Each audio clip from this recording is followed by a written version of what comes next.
வணக்கம். நான் உங்கள் சித்த மருத்துவர் டாக்டர் வி சிந்து. நாம் இன்னைக்கு பேச போகிற தலைப்பு என்னன்னு பார்த்தீங்கன்னா ஏமெனோரியா. அதாவது ஏமெனோரியா அப்படிங்கிறதுனாலே ஆப்சன்ஸ் ஆஃப் மென்சுரேஷன் சைக்கிள் அப்படின்னு சொல்லுவாங்க. இப்போ நார்மலாக வந்துட்டு ஒரு சின்னதான ஒரு ரெமிடி உங்களுக்கு சொல்கிறேன். இந்த மாதிரியான இர்ரெகுலர் சைக்கிள்ஸு, அதாவது சைக்கிள் வந்து தள்ளி போகிறது, இந்த மாதிரி இருக்கக்கூடாதுன்னா நம்மளோட உணவுப் பொருட்களில் வந்து அத்திப்பழம் ஆட் பண்ணிக்கோங்க, எள்ளு சேர்ந்த உணவுகள் ஆட் பண்ணிக்கோங்க. இது கூட வந்து சதக்குப்பை, கழற்சிக்கொடி, அன்னாச்சி பழம், வல்லாரை, மஞ்சிட்டி, இது எல்லாமே நம்மளோட ப்ளீடிங்கை வந்து அதிகப்படுத்தக்கூடியது. அதாவது யூட்ரஸில் உள்ள ரத்தத்தை வந்து வெளியில் வந்து தள்ளக்கூடியது. இந்த மாதிரியான உணவுப் பொருட்களில் உங்களோட உணவுகளில் நீங்கள் கண்டிப்பாக வந்து சேர்த்துக்கோங்க. இப்போ நம்ம தலைப்புக்குள்ளே போகலாம். ஏமெனோரியா அப்படிங்கிறது என்னென்னா ஆப்சன்ஸ் ஆஃப் மென்சுரேஷன் சைக்கிள்ஸ். இப்போது நமக்கு அதாவது ஒரு 10லேருந்து 13 வயசு உள்ள பெண் குழந்தைகளுக்கு அவங்களோட ரீப்ரொடக்டிவ் ஆர்கன்ஸ் எல்லாமே வந்து க்ரோத் ஆக ஆரம்பிக்கும். அவங்க மெனார்க் அப்படிங்கிற ஒரு ஸ்டேஜ்குள்ளே வந்து என்ட்ராவாங்க. ஸோ 10லேருந்து 13 வயசில் அவங்களோட யூட்ரஸ் எல்லாமே வந்து அந்த ஹார்மோன்ஸோட சுரப்புகளோடு சேர்ந்து அவங்களுக்கு அந்த மென்சுரேஷன் அப்படிங்கிற ஒன்று ஸ்டார்ட் பண்ண ஆரம்பிக்கும். இந்த ஏமெனோரியா அப்படிங்கிறத வந்து நம்ம 2 விஷயமாக வந்து பிரிக்கலாம். இட்ஸ் அ ப்ரைமரி ஏமெனோரியா இல்லை செகண்டரி ஏமெனோரியா அப்படின்னு சொல்லலாம். ப்ரைமரி ஏமெனோரியா அப்படின்னா என்ன? 15 வயசு வரைக்குமே வந்து அவங்க ஏஜ் அட்டன் பண்ணலை, அதாவது மெனார்க்குக்கு வந்து போகலை அப்படிங்கிறத தான் வந்து ப்ரைமரி ஏமெனோரியா அப்படின்னு சொல்லுவாங்க. செகண்டரி ஏமெனோரியா அப்படின்னா அவங்க மெனார்க் அட்டன் பண்ணிட்டாங்க, ஆனாலும் 3 மாதம் 4 மாதமாக வந்து அவங்களோட மென்சுரேஷன் அப்படிங்கிற ஒன்று ஆரம்பிக்கவே இல்லை அப்படின்னா அதை நம்ம செகண்டரி ஏமெனோரியா அப்படின்னு சொல்லலாம். ப்ரைமரி ஏமெனோரியா வர்றதுக்கு வந்து என்ன காரணமாக இருக்கும் அப்படின்னா அனாட்டமிக்கல் மால்ஃபார்மேஷன், அவங்களோட உறுப்புகளில் வந்து எதனா ஒரு டிஃப்ரென்ஸ் வந்து இருக்கலாம். அப்படி இல்லை அப்படின்னா ஹார்மோனோட இம்பேலன்ஸ் வந்து ப்ரைமரி ஏமெனோரியா வர்றதுக்கு ஒரு காரணமாக இருக்கும். இது போக செகண்டரி ஏமெனோரியா அப்படிங்கிறது, அதாவது 3-4 மாதமாக அவங்களோட மென்ஸ்ட்ரேஷன் வந்து ஆப்சண்ட்டாக இருக்குது அப்படின்னா தான் செகண்டரி ஏமெனோரியா அப்படின்னு சொல்லுவாங்க. அப்போ வந்து நமக்கு மோஸ்ட்லி அது ப்ரெக்னன்சிக்கான ஒரு சிம்டம்ஸாக இருக்கலாம், இல்லை வந்து அவங்க வந்து ஒரு பால் கொடுக்கும் தாய்மார்களாக கூட இருந்துக்கலாம், ஃபீடிங் மதர்ஸாக கூட இருக்கலாம். அப்படி இல்லைனா இது ஹார்மோன் இம்பேலன்ஸ்னால தான் 3-4 மாதமாக வந்து அவங்களோட மென்ஸ்ட்ரேஷன் வந்து ஆப்சண்ட் ஆக காரணமாக இருக்கும். ஸோ இந்த மாதிரி ஆப்சண்ட் ஆகுது, அப்போ அவங்களுக்கு எந்த மாதிரியான சிம்டம்ஸ் எல்லாமே இருக்கும் அப்படின்னு வந்து பார்த்தோன்னா, சிவியராக வந்து ஹேர் வந்து லாஸ் ஆகுது அப்படின்னு சொல்லுவாங்க. அவங்களோட விஷனில் வந்து எதனா ஒரு டிஃப்ரென்ஸ் வந்து இருக்கும். இது போக ரொம்ப வந்து ஒரு ஸ்ட்ரெஸ்ஃபுல்லாக வந்து இருப்பாங்க. ஃபேஸில் வந்து நிறைய ஆக்னிஸ் வந்து வரலாம், இல்லை ஃபேஸில் வந்து நிறைய ஹேர் வந்து க்ரோத் ஆகலாம். இது எல்லாமே அவங்களுக்கு ஒரு 3 to 4 மந்த்ஸாக வந்து சைக்கிள் வந்து இர்ரெகுலராக இருக்குது அப்படிங்கிறப்போ இந்த மாதிரியான குறிகுணங்கள் வந்து கண்டிப்பாக அவங்களுக்கு வந்து இருக்கும். ஸோ இந்த ஏமெனோரியா அப்படிங்கிறது என்னென்ன காரணங்களால் வரலாம்? நமக்கு நார்மலாக வந்து வரக்கூடிய சைக்கிள் வந்து எதனாலலாம் தடைப்படுது, அந்த தடைப்படுறதுக்கான காரணம் அப்படிங்கிறது என்னன்னு நம்ம பார்க்கலாம். இப்போது ஒன்று ப்ரைமரியான காசஸ் அப்படின்னு வந்து பார்த்தோன்னா, நம்மளாவே வந்து டேப்லெட், அதாவது கான்ட்ராசெப்டிவ் பில்ஸ் வந்து எடுத்துக்கிறது. ஒன்று மென்சுரேஷனை வந்து ஸ்டாப் பண்ணுறதுக்காக இருக்கலாம், இல்லை மென்சுரேஷன் வந்து வர வைக்கிறதுக்காக டேப்லெட்ஸ் வந்து எடுக்கிறது. இதனாலேயுமே வந்துட்டு இர்ரெகுலர் சைக்கிள் அப்படிங்கிற ஒன்று வரலாம், இல்லை ஆப்சண்ட்டாக கூட மாறலாம். இது போக கான்ட்ராசெப்டிவ் இன்ஜெக்ஷன்ஸ் எடுக்கிறதுனாலையும் ஒரு பர்சன்ஸ்க்கு ஏமெனோரியா அப்படிங்கிற ஒன்று வரலாம். இது இல்லாமல் நம்ம வந்து மெயினாக வந்து சொல்லக்கூடிய விஷயம் அப்படின்னு பார்த்தோன்னா ஹார்மோன் இம்பேலன்ஸ் அப்படின்னு சொல்லுவாங்க. ஹார்மோன்ஸ் அப்படிங்கிறது நம்ம பிரெயினில் உள்ள பிட்யூட்ரி கிளாண்ட்லேருந்து சுரக்கக்கூடியது தான். அது வந்து ஒரு estrogen hormone, progesterone hormone, thyroid stimulating hormone, இந்த மாதிரியான ஹார்மோன்ஸ் எல்லாமே வந்துட்டு நார்மலாக வந்து பிட்யூட்ரி கிளாண்டோட ஸ்டிமுலேஷனால் தான் சுரக்கும். ஸோ அந்த ஹார்மோன் இம்பேலன்ஸ், அந்த பிட்யூட்ரி கிளாண்ட்லேருந்து இந்த ஹார்மோன்ஸே வந்து சுரக்கலை அப்படின்னாலுமே நமக்கு இந்த ஏமெனோரியா அப்படிங்கிற ஒன்று வரலாம். இது இருக்கிற பர்சன்ஸ் நிறைய ஸ்ட்ரெஸ் ஆவாங்க. ஒரு சின்ன சின்ன விஷயம் ரொம்ப வந்துட்டு ஸ்ட்ரெஸ் ஆகிற ஃபீலிங் வந்து அவங்களுக்கு இருக்கும். ஏன் அந்த ஸ்ட்ரெஸ் ஆகிறதுனால அவங்களுக்கு இன்னுமே அந்த சைக்கிள் வந்து தள்ளி தான் போக வாய்ப்பு இருக்குது. அதுக்கான காரணம் அப்படின்னு என்னென்னு பார்த்தோன்னா, நம்மளோட பிரெயினில் உள்ள ஒரு பார்ட் தான் ஹைப்போதலாமஸ் அப்படின்னு சொல்லுவாங்க. அந்த ஹைப்போதலாமஸ் அப்படிங்கிறதுலேருந்து அந்த ஹார்மோன்ஸ்க்கான ஸ்டிமுலேஷன்ஸ் வந்து வந்துக்கிட்டே இருக்கும்.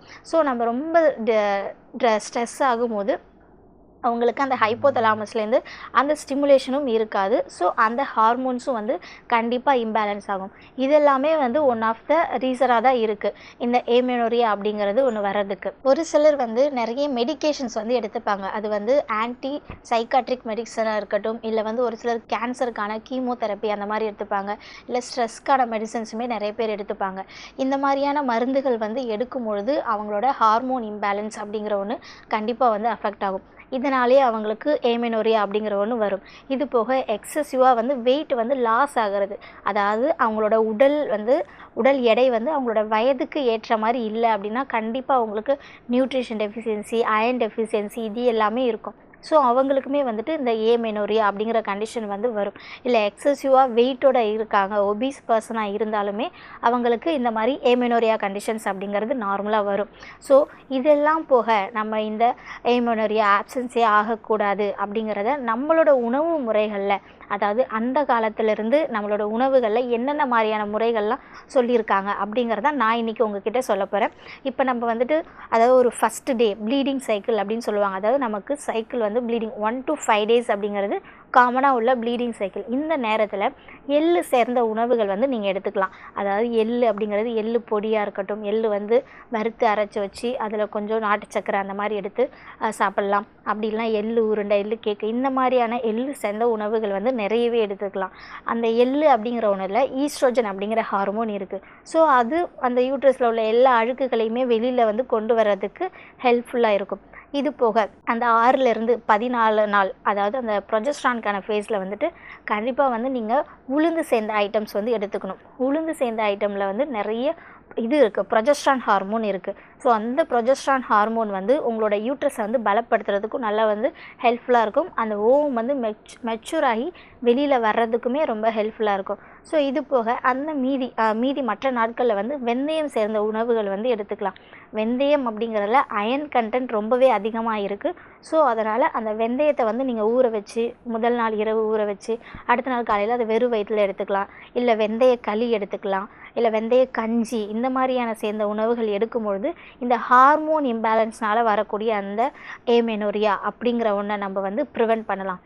இது போல் நம்மளோட சித்த மருத்துவத்தில் வந்து சொல்லக்கூடிய ஒரு முக்கியமான ஒரு விஷயம் என்னென்னு பார்த்திங்கன்னா, நம்ம வீட்டிலே வந்து செய்யக்கூடியது தான். இது சதக்குப்பை, மரமஞ்சள், கருஞ்சீரகம், இது 3மே வந்து ஈக்குவல் குவான்டிட்டியில் எடுத்துக்கணும். எடுத்து அதை ப்ராப்பராக அதில் உள்ள தூசிகளாக இருக்கட்டும் அதெல்லாமே எடுத்து ப்ராப்பராக சுத்தம் பண்ணிவிட்டு இது 3த்தையுமே நம்ம அரைச்சி வச்சுக்கலாம். அரைச்சி வச்சு டெய்லியுமே இயர்லி மார்னிங் காலையில் எந்திரிச்சதும் வெறும் வயிற்றில் சோம்பு வந்து ஒரு 2 ஸ்பூன் போட்டு அதை ஒரு டம்ளர் தண்ணியில் நல்லா கொதிக்க வச்சு இந்த பவுடரை அதில் ஆட் பண்ணி கொதிக்க வச்சு ஒரு கஷாயம் ஃபார்மேட்டில் நம்ம டெய்லியுமே எடுக்கணும்.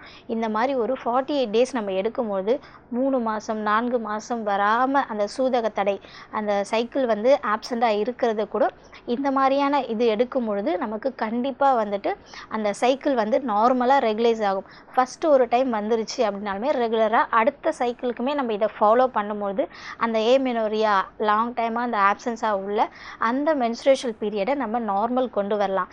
ஏன்னா கருஞ்சீரகம் அப்படிங்கிற ஆன்டி கேன்சரஸ் ஆக்டிவிட்டி நிறைய இருக்குது, ஆன்டி இன்ஃப்ளமேட்டரி ஆக்டிவிட்டீஸும் இருக்குது. ஸோ இது போயிட்டு அந்த யூட்ரஸில் உள்ள இன்ஃப்ளமேஷன்ஸ் எல்லாமே குறைச்சி அது ப்ராப்பராக வந்துட்டு நமக்கு ப்ளீடிங் அப்படிங்கிற ஒன்றை வந்து ஆரம்பிக்கும். இதுவே வந்து சோம்பு அப்படிங்கிற ஒன்று வந்து ப்ராப்பராக டைஜஷன், நம்மளோட டைஜஷன் எதனா இம்பேலன்ஸாக இருக்கும்பொழுது கூட நம்மளோட ஹார்மோன்ஸ் வந்து சரியான முறையில் வந்து உற்பத்தியே ஆகாது. ஸோ இது வந்து அது எல்லாத்தையுமே பேலன்ஸ் பண்ணுது.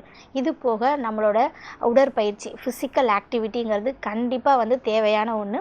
நீங்கள் ஃபிசிக்கல் ஆக்டிவிட்டி அப்படிங்க பண்ணுறது ஒரு காலையிலையாக இருக்கட்டும் இல்லை மாலை வேலையிலையாக இருக்கட்டும் 45 நிமிஷம் வந்து கண்டிப்பாக வாக்கிங் அந்த மாதிரி எடுத்துக்கணும். ஏன்னா நம்ம ஃபிசிக்கல் ஆக்டிவிட்டி பண்ணும்போது தான் நமக்கு யூட்ரஸ்க்கு வந்து போதுமான அளவு அசைவுகள் அப்படிங்கிற ஒன்று இருக்கும். ஸோ ஃபிசிக்கல் ஆக்டிவிட்டி கண்டிப்பாக வந்து ஃபாலோ பண்ணுங்கள்.